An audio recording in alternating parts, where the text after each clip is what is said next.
Allahu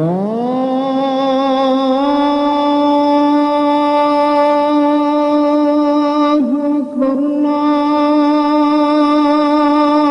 Allahu Akbar.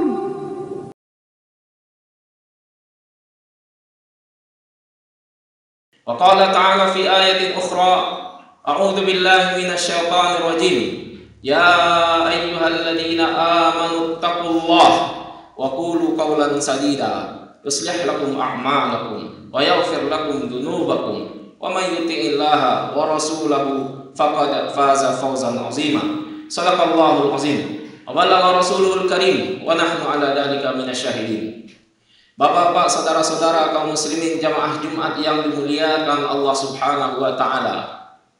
Siang ini khatib kembali berpesan kepada kita semua untuk senantiasa meningkatkan ketakwaan kita kepada Allah Subhanahu wa taala, melaksanakan segala perintah Allah Subhanahu wa taala dan menjauhi segala larangannya adalah sebuah kewajiban yang mesti dijalankan oleh setiap muslim di atas dunia ini. Imam Asy-Syafi'i rahimahullah berkata, "Tazawwad minat taqwa fa innaka la tadri idza janna lailun hal ta'ishu ila al-fajri." Berbekallah engkau dengan ketakwaan, karena engkau tak tahu ketika malam itu sudah gelap, siapa yang bisa memberikan jaminan esoknya di waktu fajar engkau masih bisa melanjutkan kehidupan. Kaum muslimin jemaah Jumat yang dimuliakan Allah Subhanahu wa taala. Allah Subhanahu wa taala dengan maha kuasanya telah memberikan bimbingan dan arahan kepada kita sebagai seorang muslim untuk senantiasa meminta hidayah kepada Allah Subhanahu wa taala, yaitu hidayah mendapatkan jalan yang lurus. Ketika seorang muslim membuka Al-Qur'an, dia akan mendapatkan setelah Allah taala menyebutkan sifat-sifatnya yang mulia, sifat-sifatnya yang agung, kemudian menjelaskan tugas kita di muka bumi ini untuk beribadah kepada Allah dan meminta senantiasa pertolongan hanya kepada Allah. Allah Ta'ala menyuruh kita meminta sekurang-kurangnya, sewajib-wajibnya, meminta sebanyak 17 kali dalam sehari semalam, ihdinas siratal mustaqim, meminta kepada Allah agar mendapatkan jalan yang lurus. Jalan yang bagaimana? Yaitu jalan yang Allah sebutkan, siratal ladzina an'amta 'alaihim ghairil maghdubi 'alaihim waladdallin. Yaitu jalan orang-orang yang telah engkau berikan nikmat di atas mereka.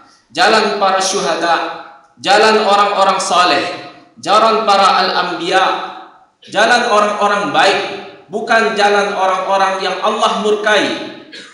Dan bukan pula jalan orang-orang yang telah Allah berikan penilaian sesat atas mereka. Siapa mereka? Sesuai dengan tafsirnya baginda Rasulullah sallallahu alaihi wasallam, bukan tafsirnya para ulama, tetapi tafsir langsung dari baginda Rasulullah sallallahu alaihi wasallam, memohon kita kepada Allah agar tidak mengikuti jalan yang Allah murkai, yaitu jalannya orang-orang Yahudi, dan juga tidak mengikuti jalan yang telah Allah sesatkan, yaitu jalan orang-orang Nasrani. Makanya Syekhul Islam Ibnu Taimiyah rahimahullah punya bab yang tersendiri tentang masalah ini, yaitu iqtida'us siratal mustaqim bi mukhalafati ashabil jahim, yaitu untuk mendapatkan jalan yang lurus itu diantaranya adalah dengan menyelisihi para penduduk neraka al-jahim. Tiada lain dan tiada bukan adalah orang yang menganut agama selain agama Islam. Kaum muslimin yang dimuliakan Allah Subhanahu wa taala, di antara keistimewaan agama kita, agama Islam, yaitu agama yang disanjung tinggi oleh Allah Subhanahu wa taala, dan tidak ada lagi agama yang terbaik selain agama Islam. Ajaran-ajarannya, akhlak-akhlaknya, contoh perilakunya, tak ada lagi yang terbaik selain nilai yang terkandung di dalam agama Islam. Oleh karena itu Allah Ta'ala mengatakan, memberikan label kepada kita sebagai penduduk Islam, sebagai penganut agama Islam, Muslim, sebagai kalimat umat yang terbaik. Kuntum khaira ummatin ukhrijat linnas ta'muruna bil ma'rufi wa tanhauna 'anil munkari wa tu'minuna billah. Kalian adalah umat yang terbaik yang pernah ada dikeluarkan untuk manusia. Karena kalian kata Allah, menegakkan amar ma'ruf dan melarang yang mungkar, dan kalian beriman kepada Allah. Inna dina indallahil Islam. Sesungguhnya agama yang paling mulia di sisi Allah dan hanya diakui oleh Allah adalah agama Islam. Ketika kita mengetahui kemuliaan agama Islam, bahwa agama Islam adalah agama yang komprehensif, agama yang membahas segala permasalahan, tidak hanya membahas masalah akidah, tidak hanya membahas masalah ibadah, tetapi juga membahas masalah muamalah, masalah adab dan perilaku. Semuanya dikaji di dalam agama kita. Oleh karena itu, Umar bin Khattab, Amirul Mukminin, pernah mengatakan perkataan kepada Abu Ubaidah bin Jarrah. Dia mengatakan, inna kunna adalla qaumin. Dahulu kami ini adalah umat yang paling hina. Fa'azanallahu bil Islam. Maka Allah Ta'ala menjadikan kami mulia dengan Islam. Famahma natlubul izzata bighairi ma'azzanallah adallanallahu bih. Kalau kami mencari lagi kemuliaan selain kemuliaan yang telah Allah agungkan dengannya, yaitu agama Islam, ketika kami masih mencari jalan selain agama Islam, adallanallah, maka Allah niscaya akan menghinakan kami. Oleh karena itu Allah Ta'ala mengatakan, wa anna hadha sirati mustaqima, melalui lisan Nabi Muhammad sallallahu alaihi wasallam, bahwasanya jalan yang aku ajarkan kepada kalian, yaitu jalan Islam, itu adalah jalan yang paling lurus. Wala tattabi'us subula fatafarraqu bikum an sabili. Maka oleh karena itu jangan kalian ikuti jalan-jalan yang lain. Jalan apa? Jalan ke kanan yang cenderung dibawa oleh syaitan, atau jalan ke kiri yang juga dibawa oleh syaitan. Fatafarraqu bikum an sabili. Akibatnya, kalau kalian mencari jalan selain jalan Islam, kalian akan berpecah. Kalian akan berselisih. Kaum muslimin yang dimuliakan Allah Subhanahu wa taala, di antara protokol yang dibawa oleh orang-orang Yahudi adalah mereka menginginkan anak-anak penganut Islam ini agar tidak meninggalkan agama mereka. Mereka tidak peduli berapa banyak orang Islam murtad. Mereka bukan itu tujuan politik, bukan itu tujuan utama mereka. Tujuan utama mereka adalah bagaimana Muslim ini meskipun tetap dalam keislamannya, tetapi mereka memiliki pemikiran, mereka memiliki otak sebagaimana otak dan pemikiran yang dimiliki oleh orang Yahudi dan orang Nasrani atau agama-agama selain Islam. Mereka membolehkan, mereka bahkan mengajak bagaimana anak muda Islam tidak lagi tampil seperti tampilnya seorang muslim atau muslimah, tetapi bagaimana orang muslim berpikir, memiliki pemikiran yang memberikan kebebasan. Dunia adalah tempat Allah memberikan kebebasan berpikir, kebebasan berucap, kebebasan mengambil keputusan bagi setiap hambanya. Allah Ta'ala memberikan kebebasan itu semua. Allah Ta'ala tak pernah memaksa seorang hamba. Allah Ta'ala mengatakan, wa qulil haqqu min rabbikum faman syaa'a falyu'min wa man syaa'a falyakfur. Katakanlah kebenaran dari Rabb kalian, maka siapa saja yang beriman, berimanlah. Dan siapa saja yang kufur, yang menentang Allah, maka silahkan. Allah Ta'ala tak memberikan pemaksaan. Bahkan Allah Ta'ala memberikan yang namanya kebebasan. Allah Ta'ala memberikan kepada kita akal. Akal yang digunakan seharusnya untuk mencari kebenaran. Tetapi malahan yang terjadi sebaliknya, akal yang dimiliki oleh sebagian manusia adalah akal untuk mencari alasan pembenaran. Orang yang memiliki hati yang batil, setiap orang yang memiliki hati yang tidak menginginkan kebenaran akan mencari 1001 alasan untuk mencari pembenaran. Tetapi orang yang memiliki hati yang benar akan butuh kepadanya hanya satu dalil untuk menerima kebenaran. Oleh karena itu kita tidak heran melihat histori sejarah yang berkembang. Fir'aun tidak durhaka sendiri. Fir'aun memiliki pengikutnya yang banyak. Ada pejabat-pejabatnya, ada tokoh-tokohnya, ada rakyatnya. Kita tidak melihat bahwa orang yang durhaka kepada Allah itu bukan satu orang saja. Oleh karena itu, akal yang diberikan oleh Allah Ta'ala dijalankan, dipergunakan tidak sesuai kadarnya. Akibatnya apa? Sehingga sebagian kita hari ini umat Islam terjebak dalam pemikiran seperti Abu Jahal, terjebak dalam pemikiran seperti Fir'aun, terjebak dalam pemikiran seperti Qarun dan lain sebagainya. Mereka mengatakan diri mereka adalah Muslim. Oleh karena itu, di antara sunnah Rasulullah sallallahu alaihi wasallam, Nabi sallallahu alaihi wasallam tidak menginginkan kita sama dengan orang Yahudi. Rasulullah tidak menginginkan kita sama dengan orang Nasrani ataupun orang yang memiliki ajaran selain Islam.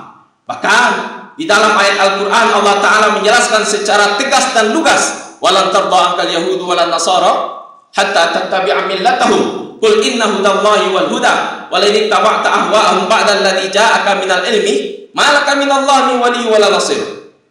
Tidak akan pernah senang, tak akan pernah redha orang Yahudi dan orang Nasrani sampai kalian mengikuti milah mereka, sampai kalian mengikuti ajaran syariat mereka. Ini berupa pemberitahuan oleh Allah Subhanahu wa taala, dan Allah Taala memberitahukan kepada Nabi sallallahu alaihi wasallam. Apa yang diberitahukan oleh Allah? Wahai Muhammad, jika engkau mengikuti hawa nafsu mereka, jika engkau mengikuti keinginan mereka, setelah datang kepada engkau pengetahuan, tiada daya Allah Ta'ala akan berlepas diri darimu. Allah tak akan menjadi pelindungmu, Allah tak akan menjadi penolongmu, karena engkau mengikuti lebih cenderung kepada pemikiran dan hawa nafsu mereka, orang-orang yang bukan beragama Islam. Kaum muslimin yang dimuliakan Allah Ta'ala, agama kita Nabi Muhammad, agama kita Islam, begitu juga ajaran Nabi kita Nabi Muhammad sallallahu alaihi wasallam tidak memberikan pemaksaan kepada setiap orang, tetapi memberikan kebebasan. Kebebasan ini gunanya adalah Allah anugerahkan kepada kita akal, maka dengan akal itu kita minta kepada Allah agar Allah memberikan petunjuk kepada kita berupa jalan yang lurus. Ketika Rasulullah sallallahu alaihi wasallam mengirim surat kepada orang-orang di Yaman melalui sahabat Zubair bin Awam, apa kata Rasulullah sallallahu alaihi wasallam? Wahai kalian orang-orang Yahudi dan orang Nasrani, jika kalian mau memeluk agama Islam, kalian akan memiliki hak yang sama seperti umat muslim lainnya. Tetapi jika kalian tidak mau mengikuti agama Islam, kalian juga tidak akan terfitnah oleh agama kalian. Di sini mengajarkan bahwa Rasulullah SAW tidak memberikan pemaksaan. Akan tetapi wahai kaum muslimin yang dimuliakan Allah Subhanahu wa taala, Nabi SAW memberikan batas kepada kita dalam masalah akidah dan keyakinan agar jangan sampai serupa dengan orang Yahudi dan orang Nasrani. Tidak hanya saja dalam masalah akidah, begitu juga dalam masalah penampilan, begitu juga dalam masalah ibadah, begitu juga dalam masalah suluk, begitu juga dalam masalah bersikap. Kita memiliki agama Islam sebaik-baik agama yang mengajarkan tentang bagaimana seharusnya seorang muslim, dan kita juga punya baginda Nabi sallallahu alaihi wasallam yang kita jadikan sebagai uswah, yang kita jadikan sebagai contoh, bukan orang-orang Yahudi, bukan orang-orang Nasrani, bukan Syiah, bukan Ahmadiyah, ataupun bukan ajaran-ajaran yang selain dari agama Islam. Rasulullah sallallahu alaihi wasallam mengetahui akan hal demikian. Bahkan parahnya wahai kaum muslimin, banyak di antara kita anak-anak muslim yang tidak mengetahui kode etik sebagaimana kode etik ini telah diketahui oleh orang-orang Yahudi. Apa itu? Orang-orang Yahudi semuanya mengetahui bahwasanya Rasulullah sallallahu alaihi wasallam menyukai berselisih dengan orang-orang Yahudi dan orang-orang Nasrani. Tetapi sebagian kita anak-anak muslim tidak menyadari akan hal demikian, sehingga kita dapatkan ada anak-anak kita masa ini hidup seperti hidupnya orang kafir, bergaul seperti pergaulannya orang kafir, sementara orang Yahudi itu sendiri mengetahuinya. Sebagaimana disebutkan oleh Anas bin Malik ketika datang pengaduan orang Yahudi, apa katanya? Ma yuridu hadza rajulu ayyada'a min amrina syai'an illa wa qad khalafna fi. Apa sih yang diinginkan oleh lelaki ini, yaitu Nabi Muhammad SAW? Senantiasa menyelisihi setiap perkara kita, senantiasa berselisih dan berbeda dengan kita. Apa sih gunanya? Karena Rasulullah SAW tak suka bersamaan dengan orang Yahudi, tak suka meniru pola hidup orang Yahudi ataupun orang Nasrani. Maka kita jumpai wahai kaum muslimin yang dimuliakan Allah Subhanahu wa taala, banyak contoh kasus bagaimana Rasulullah sallallahu alaihi wasallam suka menyelisihi orang Yahudi. Seperti contohnya dalam masalah akidah. Nabi SAW mengatakan, la tutruni kama atratin nasara ibn Maryam, fa inna ma ana Abdullah wa rasuluh, faqulu Abdullah wa rasuluh. Jangan kalian melebih-lebihkanku, jangan kalian terlalu mengagungkanku sebagaimana orang Nasrani mengagungkan anaknya Maryam, bahkan menganggap ibnu Maryam, anaknya Maryam yaitu Isa, sebagai Tuhan. Katakanlah aku ini hanyalah hamba Allah dan Rasulnya. Tatkala Rasulullah Sallallahu Alaihi Wasallam mau berangkat di perang Hunain, kemudian mendapatkan beberapa orang sahabat yang baru masuk Islam, mengatakan kepada Rasulullah, ya Rasulullah, buatkan kepada kami sebuah batang pohon. Batang pohon untuk apa? Batang pohon seperti yang digunakan oleh umat Bani Israel. Ketika mereka ingin berperang, mereka akan meletakkan senjata mereka di atas pohon yang mereka sebut dengan Zatu Anwat. Kemudian apa kata Rasulullah? Subhanallah, Subhanallah, Maha Suci Allah. Apakah kalian sama seperti umatnya Bani Israel yang mengatakan ij'al lana ilahan kama lahum alihah? Oh Musa, jadikan kepada kami satu Tuhan sebagaimana mereka punya Tuhan. Latar kabuna sunanan man kana qablakum, kata Nabi. Demi zat yang Allah demi zat yang jiwa Muhammad berada dalam kuasanya, niscaya di antara kalian akan mengikuti kebiasaan orang-orang sebelum kalian. Akan mengikuti kebiasaan orang-orang sebelum kalian. Kita dapatkan seperti dalam masalah puasa, Nabi SAW bersabda, la yazalu din zahiran ma'ajjalan nasu al-fitra li'anna al-yahuda wal nasara yuakhirun. Senantiasa agama ini berada dalam kebenaran, akan terus tegak selama manusia itu mentakhirkan dalam menyegerakan dalam berbuka. Kenapa demikian? Karena orang Yahudi dan orang Nasrani suka menunda-nunda waktu berbuka sampai menunggu datangnya bintang. Kenapa Nabi SAW menyuruh kita menyegerakan berbuka? Karena orang Yahudi dan orang Nasrani menunda berbuka. Kenapa Rasulullah SAW menyuruh kita untuk makan sahur ketika berpuasa? Karena orang-orang ahli kitab itu tidak melakukan sahurnya, tidak makan di waktu sahur. Al-faslu baina siyamina wa ahli kitab aku sahur. Perbedaan puasa kita dengan puasa orang ahli kitab terletak pada makan sahur. Nabi SAW ketika ditanya tentang perilaku orang Yahudi, bagaimana mereka memperlakukan seorang wanita haid, lam yu'akiluhunna wa lam yujami'uhunna fil buyut. Mereka ketika mendapatkan wanita Yahudi dalam keadaan haid, tidak memberikan kepada mereka makanan, tidak tinggal bersama mereka, bahkan ada satu rumah khusus diberikan kepada mereka. Nabi SAW mengatakan, isna'u kulla syai'in illa nikah.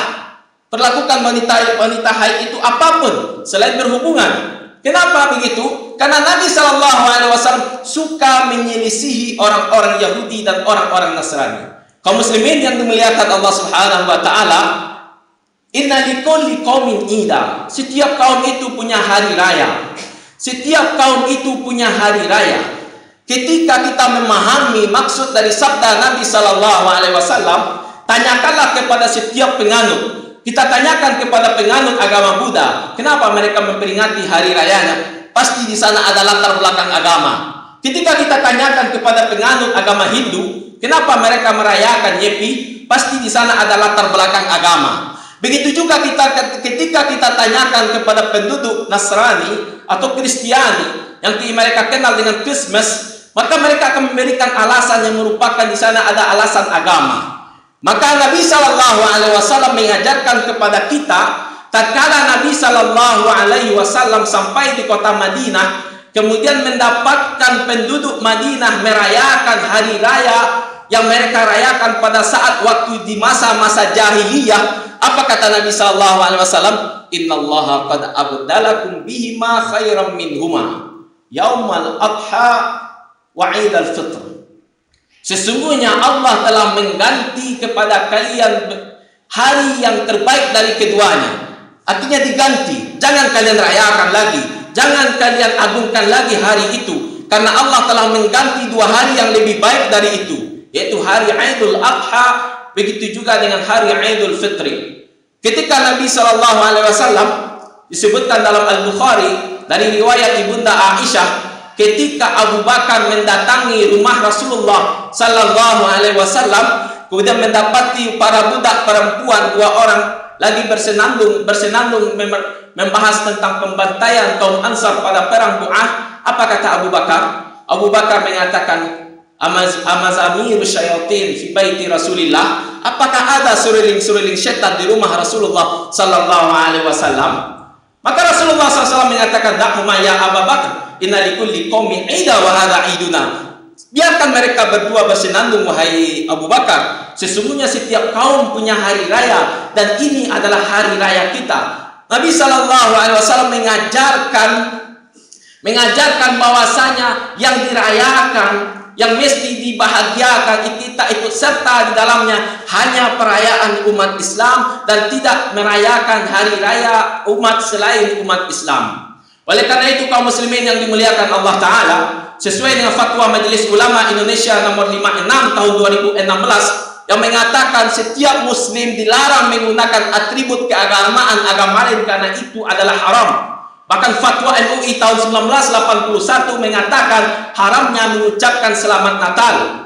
Bahkan Majelis Ulama Indonesia Sumatera Barat juga telah mengeluarkan maklumatnya di tahun 2017 tentang tidak bolehnya mengucapkan selamat Natal, apalagi berpartisipasi dalam perayaan mereka. Bahkan mengatakan saya ikut berbahagia, saya ikut berbahagia, saya ikut bangga dengan Yesus Kristus dan lain sebagainya. Karena itu bukanlah ajaran agama kita. Bahkan Nabi Shallallahu Alaihi Wasallam, sebagaimana dalam hadis Abu Dawud dengan sanad yang sahih dari sahabat Sabit bin Ad-Dhahhak, ketika Rasulullah Shallallahu Alaihi Wasallam didatangi oleh seseorang yang bernazar ingin menyembelih seekor onta di tempat yang disebut dengan buana, apa kata Nabi Shallallahu Alaihi Wasallam? Nabi Shallallahu Alaihi Wasallam mengatakan, apakah buana di sana tempat itu? Apakah tempat itu pernah berkumpul orang-orang kafir untuk merayakan hari mereka? Apakah di buana itu ada berhala yang pernah mereka sembah di sana? Ketika itu tidak ada, silahkan kau tunaikan nazarmu. Nabi SAW memberikan penjelasan, selama tempat itu dirayakan tempat perayaan selain muslim, maka tidak boleh engkau melaksanakan perayaan di sana. Kaum muslimin yang dimuliakan Allah Subhanahu wa Ta'ala, ini adalah masalah akidah. Ini adalah masalah keyakinan, tak boleh dicampur baurkan. Maka kita sampaikan sekali lagi, orang yang memiliki hati kebenaran, cukup bagi dia satu hujjah, cukup bagi dia satu dalil, cukup bagi dia satu keyakinan. Ketika dia memiliki hati dan iman yang kuat dan mantap, cukup bagi dia satu hujjah untuk mencari kebenaran. Tetapi ketika orang itu adalah orang batil, meskipun dia muslim, ketika orang itu adalah orang batil, imannya sangat tipis, bahkan apapun yang dia lakukan, dia akan mencari pembenaran. Dia akan mencari 1001 alasan untuk mencari pembenaran. Kalau perlu 1001 pangkat bagi 1001 alasan. Barakallahu li wa lakum fil Qur'anil Karim wa nafa'ani wa iyyakum bima fihi minal ayati wa dzikril hakim. Taqabbalallahu minni wa minkum tilawatahu innahu huwal ghafurur rahim.